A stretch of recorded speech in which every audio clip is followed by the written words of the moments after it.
This was just another Jewish tomb from the time of the Second Temple period with ossuaries, nothing more. What about the name? The names which we find in those ossuaries are such common names. For example, Mariam.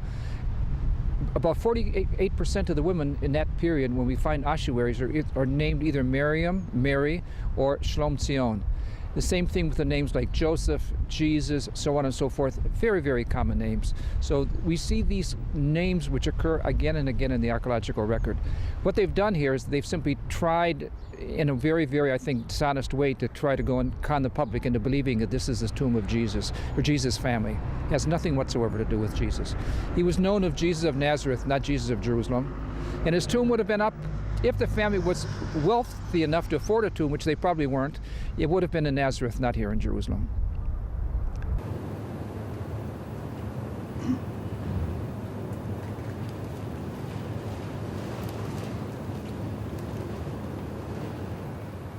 That's the first one.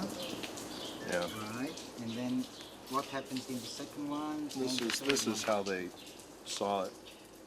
All these scratches that you can see that are all over the actually no clarity that these particular keystrokes are part of the name of Yeshua, or said to be part of the name of Yeshua, are part of the original instrument, or made by the original instrument that made the rest of the name.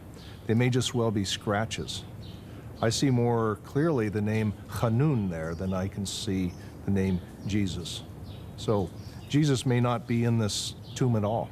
No Jesus, even though there are many Jesuses back in that day.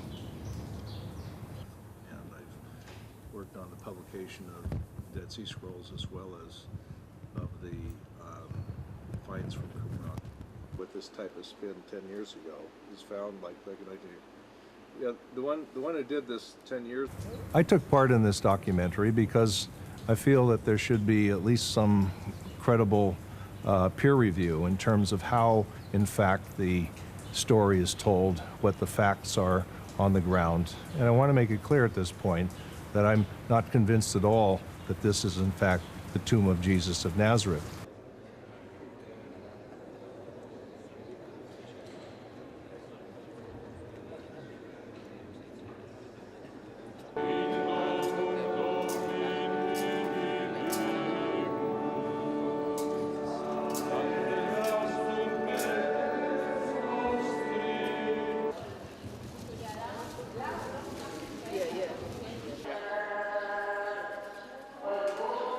This much we do know from the Gospels, that Jesus died, he was buried, he arose, and he continues to live. And people of faith will continue to cling to this truth that Jesus is alive. Whether it was at this spot or some other spot, it really does not matter to people of faith. Jesus.